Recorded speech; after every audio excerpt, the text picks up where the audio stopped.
જય Hind. Only for study ચેનલમાં તમારા દરેક મિત્રોનું હાર્દિક સ્વાગત છે. તો આજે આપણે વિડીયોમાં જોવાના છીએ કે પોલીસ કોન્સ્ટેબલ પીએસઆઈ જેવી જે પરીક્ષા છે ટૂંક જ સમયમાં આવી રહી છે. તો પરીક્ષાની પૂર્વ તૈયારી આપણે કેટલાક વિડીયો મૂકવાની શરૂઆત કરી છે અને આજનો મિત્રો જે આપણો ટોપિક છે તો આજનો ટોપિક જે આપણો વિષય છે મિત્રો છે બંધારણનો. શાનો છે? બંધારણનો વિષય છે. તો બંધારણ મિત્રો જે પ્રશ્નો છે એ પોલીસ કોન્સ્ટેબલ મિત્રો જે પોલીસ કોન્સ્ટેબલ છે એમાં મિત્રો 30 માર્કના પૂછાવાના છે અને પીએસઆઈ મિત્રો 25 ગુણના પ્રશ્નો પૂછાવાના છે. તો વિડીયો પૂરેપૂરો જોજો અને બંધારણ મિત્રો જે પ્રશ્નો છે એ દરેક વિડીયોમાં આપણે મિત્રો 30 પ્રશ્નો મૂકવાના છીએ, બરોબર છે. અને આજે આપણો જે વિડીયો છે ભાગ નંબર 30 નંબર છે અને એમાં જે આ પ્રશ્નો છે પ્રશ્નો એમસીક્યુ પ્રકારના પ્રશ્નો છે કે જે આગળની દરેક કોઈની કોઈ પ્રશ્ન પરીક્ષામાં પૂછાયેલા પ્રશ્નો છે, એટલે કે વેરી મોસ્ટ ઇમ્પોર્ટન્ટ પ્રશ્નો છે. વિડીયો પૂરેપૂરો જોજો. શરૂઆત કરીએ આજનો પ્રશ્ન 1. જો શું છે પ્રશ્ન કે રાઇટ ટુ એજ્યુકેશન એક્ટ ભારતના બંધારણના કયા આર્ટિકલની સાથે રચાયો છે? તો મિત્રો રાઇટ ટુ એજ્યુકેશન એ એક્ટ જે છે ભારતના બંધારણના આર્ટિકલ નંબર 21 એમાં શેમાં આર્ટિકલ નંબર 21 એની અંદર સાથે રચાયો છે. અને આ પ્રશ્ન છે પ્રશ્ન જીપીએસસી ક્લાસ 1 તારીખ 15/1/2017 જે લેવાયેલી પરીક્ષા છે એમાં પૂછાયેલો પ્રશ્ન છે. તો જવાબ આવશે ઓપ્શન એ 21A. પ્રશ્ન આપણે આગળ ચર્ચા કરીએ કે સંસદની શું છે પ્રશ્ન સંસદની કાર્યવાહીમાં એટર્ની જનરલ મિત્રો ખાલી જગ્યા એટલે શું કરે છે?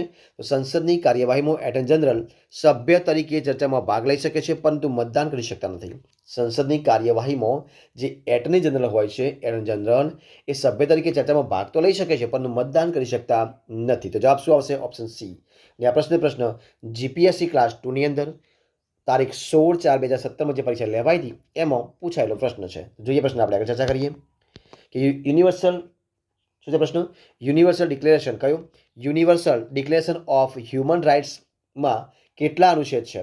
તો મિત્રો યુનિવર્સલ ડિક્લેરેશન ઓફ હ્યુમન રાઇટ્સમાં અનુચ્છેદ 30 છે. કેટલા છે?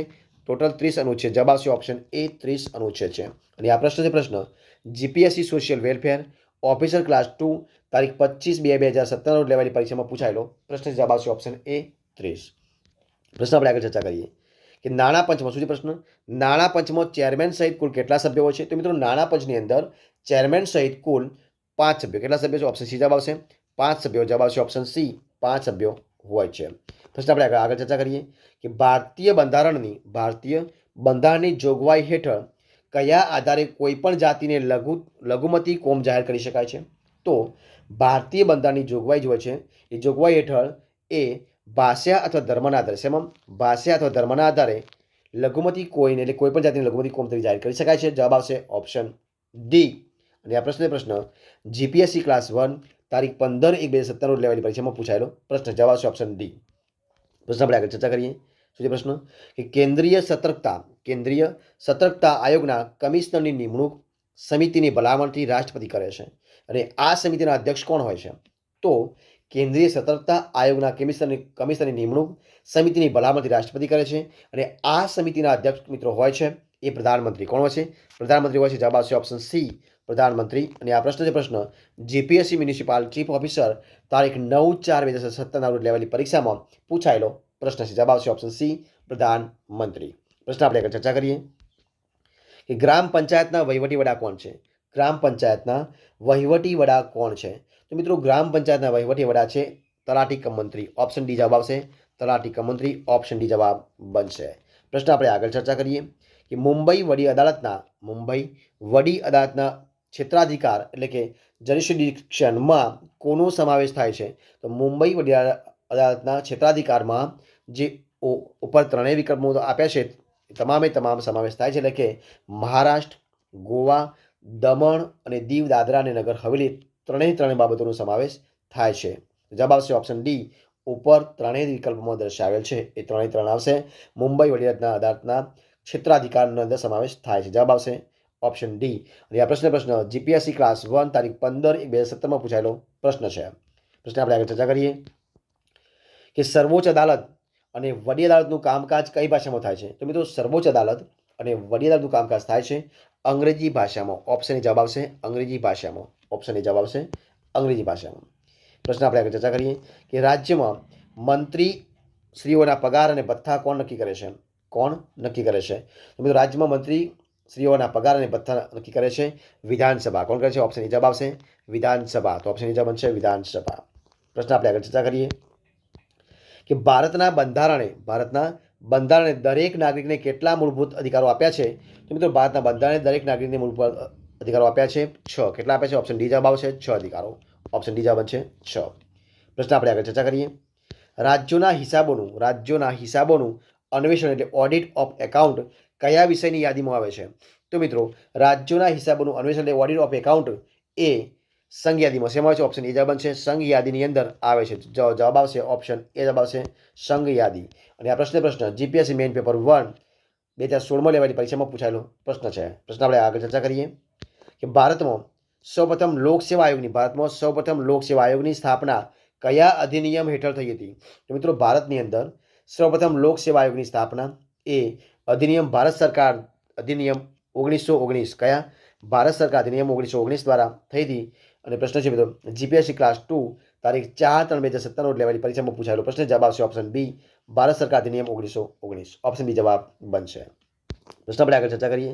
રાષ્ટ્રીય અન્ન સલામતી કાયદો કયો આવશે? રાષ્ટ્રીય અન્ન સલામતી કાયદો એટલે રાઇટ ટુ ફૂડ જુલાઈમાં અમલમાં આવ્યો હતો. તો ક્યારે આવ્યો હતો મિત્રો? તો 2013માં. ક્યારે? જવાબ આવશે ઓપ્શન ડી 2013માં. જવાબ આવશે ઓપ્શન ડી. રાષ્ટ્રીય અન્ન અને સલામતી કાયદો એ 2013 જુલાઈની અંદર અમલમાં આવ્યો. જવાબ આવશે ઓપ્શન ડી 2013. પ્રશ્ન આપણે આગળ ચર્ચા કરીએ કે કેન્દ્રમાં શું પ્રશ્ન કે કેન્દ્રમાં કોના નામે વહીવટ ચાલે છે? કેન્દ્રમાં કોના નામે વહીવટ ચાલે? જવાબ આવશે ઓપ્શન એ રાષ્ટ્રપતિના. કેન્દ્રમાં ઓપ્શન જવાબ આવશે રાષ્ટ્રપતિ નામે વહીવટ ચાલે છે. જવાબ આવશે ઓપ્શન એ રાષ્ટ્રપતિ. પ્રશ્ન આપણે આગળ ચર્ચા કરીએ. શું છે પ્રશ્ન છે કે ચીનમાં કોના નેતૃત્વ નીચે થયેલ ક્રાંતિથી પ્રેરણાને નક્સલવાદીઓએ બળવાખોર પ્રવૃત્તિ હાથ ધરી છે? તો મિત્રો ચીનમાં જે માઓ સેતુંગના નેતૃત્વ નીચે થયેલા ક્રાંતિથી પ્રેરણાને નક્સલવાદીઓએ બળવાખોર પ્રવૃત્તિ હાથ ધરી છે. જવાબ આવશે option A Mao સેતુંગ. Option A જવાબ. પ્રશ્ન આપણે આગળ ચર્ચા કરીએ કે રાષ્ટ્રીય વિકાસ પરિષદમાં શું છે પ્રશ્ન? રાષ્ટ્રીય વિકાસ પરિષદમાં નીચેનામાંથી કોનો સમાવેશ થતો નથી એવું પૂછ્યું છે. મિત્રો કોનો થતો? જવાબ આવશે નાણાં પંચના અધ્યક્ષ. ઓપ્શન એ જવાબ આવશે નાણાં પંચના અધ્યક્ષનો સમાવેશ થતો નથી. તો જવાબ આવશે ઓપ્શન એ નાણાં પંચના અધ્યક્ષ. બાકી બધા થાય છે એટલે કે યોજના પંચના સભ્યો, તમામ રાજ્યોના મુખ્યમંત્રી અને પ્રધાનમંત્રીનો સમાવેશ થાય છે, પરંતુ નાણાં પંચના અધ્યક્ષ સમાવેશ થતો નથી. જવાબ આવશે ઓપ્શન ડી ઓપ્શન એ બરોબર છે નાણાં પંચના અધ્યક્ષ. પ્રશ્ન આપણે આગળ ચર્ચા કરીએ. મહાનગરપાલિકાના વહીવટી પગના વડા કોણ હોય છે? તો મહાનગરપાલિકાના વહીવટી પગના વડા હોય છે મ્યુનિસિપલ કમિશનર. કોણ છે? ઓપ્શન બી જવાબ આવશે મ્યુનિસિપલ કમિશનર. ઓપ્શન બી જવાબ બનશે મ્યુનિસિપલ કમિશનર. પ્રશ્ન આપણે આગળ ચર્ચા કરીએ કે રાજ્યસભાની કુલ બેઠકો કેટલી છે? તો રાજ્યસભાની કુલ બેઠકો છે ઓપ્શન એ 250. કેટલી છે? ઓપ્શન એ જવાબ આવશે 250. ઓપ્શન એ જવાબ બનશે 250. પ્રશ્ન આપણે આગળ ચર્ચા કરીએ કે ઈસવીસન 2011માં પ્રતિ 1000 પુરુષ સામે સ્ત્રીઓનું પ્રમાણ કેટલું હતું? તો 940. ઓપ્શન સી જવાબ આવશે 940. ઓપ્શન સી જવાબ. પ્રશ્ન આપણે આગળ ચર્ચા કરીએ. શું છે પ્રશ્ન કે કાયદાનો ભંગ કરનારને સજા કરવાનું કાર્ય ન્યાયતંત્ર કરે છે. તેમાં ખાલી જગ્યાનો સમાવેશ થાય. તો જવાબ શું આવશે? તો કાયદાનો ભંગ કરનારને સજા કરવાનું કાર્ય ન્યાયતંત્ર કરે છે. તેમાં ખાલી જગ્યાનો તો જવાબ શું આવશે? અદાલત. મિત્રો અદાલતનો સમાવેશ થાય. જવાબ આવશે ઓપ્શન એ અદાલત. ઓપ્શન જવાબ બનશે. પ્રશ્ન આપણે આગળ ચર્ચા કરીએ. તો શું પ્રશ્ન છે કે રાષ્ટ્રપતિની ગેરહાજરીમાં કોણ ફરજ બજાવે છે? તો મિત્રો રાષ્ટ્રપતિની ગેરહાજરીમાં ફરજ બજાવે છે ઉપરાષ્ટ્રપતિ. ઓપ્શન એ જવાબ આવશે ઉપરાષ્ટ્રપતિ. ઓપ્શન જવાબ આવશે ઉપરાષ્ટ્રપતિ. બરોબર છે.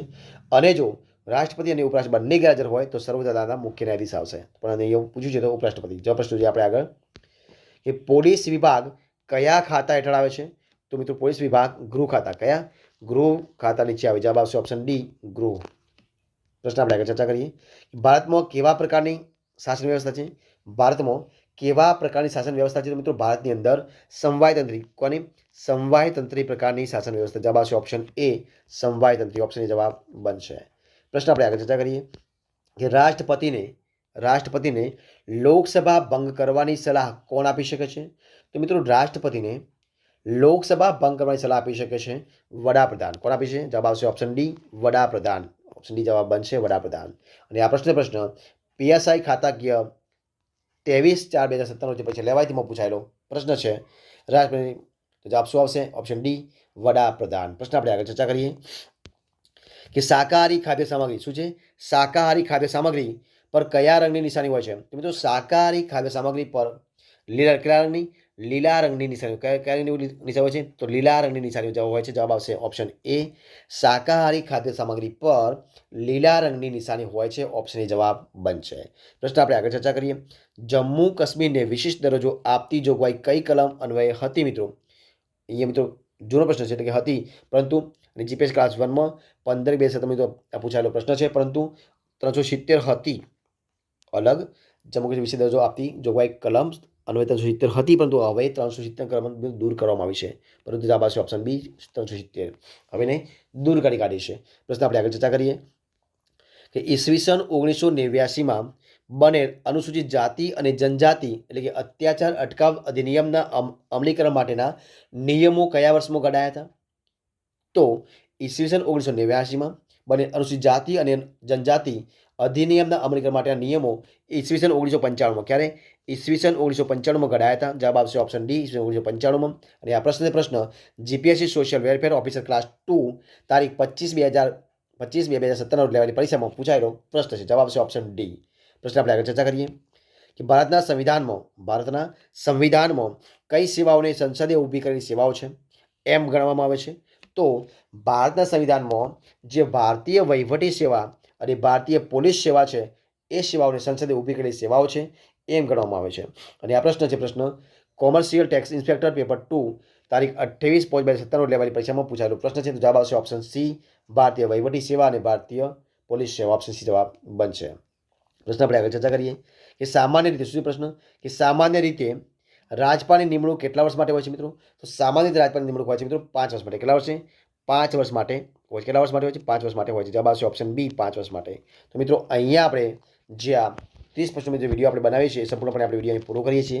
જો તમને મારો વિડીયો પસંદ આવ્યો હોય, વિડીયો ગમ્યો હોય, યુઝફુલ લાગ્યો હોય તો એને લાઇક કરો, કોમેન્ટ કરો, તમારા મિત્રોને વિડીયો શેર કરો અને છેલ્લે ચેનલમાં નવા હોય, ચેનલ સબસ્ક્રાઈબ ન કરી હોય તો ઓનલી ફોર સ્ટડી અને સબસ્ક્રાઈબ કરવા માટે વિનંતી છે. અને મારા વિડીયોને પહેલાંથી છેલ્લા સુધી જોવા માટે તમારા દરેક મિત્રો દિલથી ખૂબ ખૂબ આભાર માનું છું. ફરી મળીશું એક નવા વિડીયો સાથે, નવા ટોપિક સાથે. ત્યાં સુધી બની રહું. જય હિન્દ, જય ભારત, જય જય ગરવી Gujarat. All the best of luck.